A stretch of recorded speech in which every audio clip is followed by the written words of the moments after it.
With the roles you're most known for, which is Drago from Bakugan and Benkei from Beyblade, what was the experience like voicing major roles? And in Drago's case, it was the main. I remember watching the show as a kid. It was. I would describe him as the main Bakugan. What was it like being one of the main characters in in not only an animation, but it was also quite early on in your career as well. It was, yeah, it was very exciting. And I'll tell you, when I first booked the role, I thought I was going to go out and buy a car and a house and just go crazy because I thought that's how it worked. You get put in a show and you get rich and famous. But that show is actually dubbing.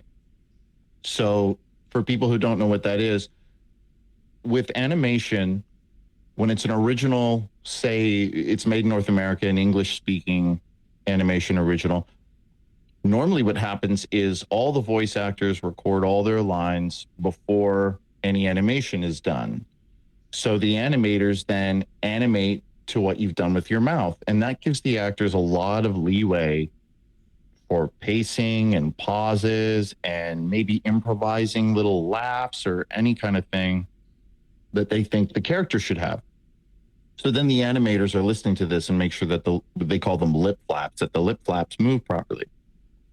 So when it goes to another country, they dub it. So they get the voice actors to do all the lines, but they have to match the lip flaps that have already been animated.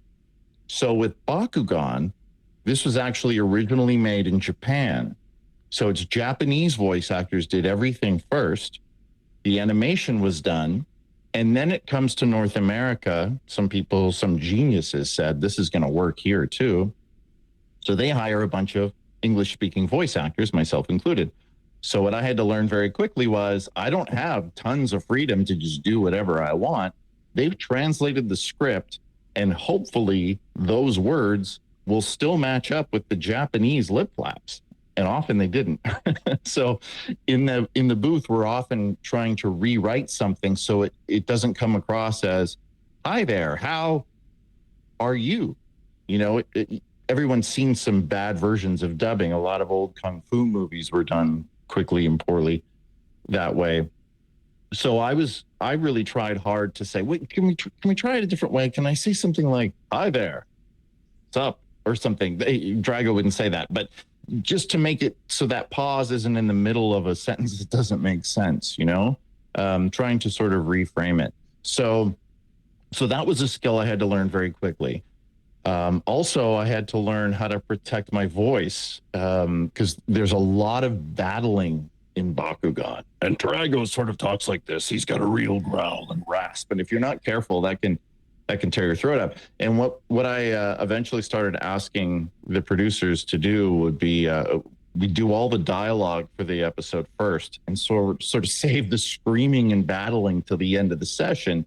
That way, if my voice got tired and I couldn't do them all, they've still got all the dialogue and they can potentially reuse. We ended up later reusing a lot of the screams and stuff, and we did sort of a library or a bank, they might call it, of different levels of barks and onos is sometimes what it's known as, especially in video games where you're saying, "Get over here now, let's go, we gotta fight, that kind of stuff."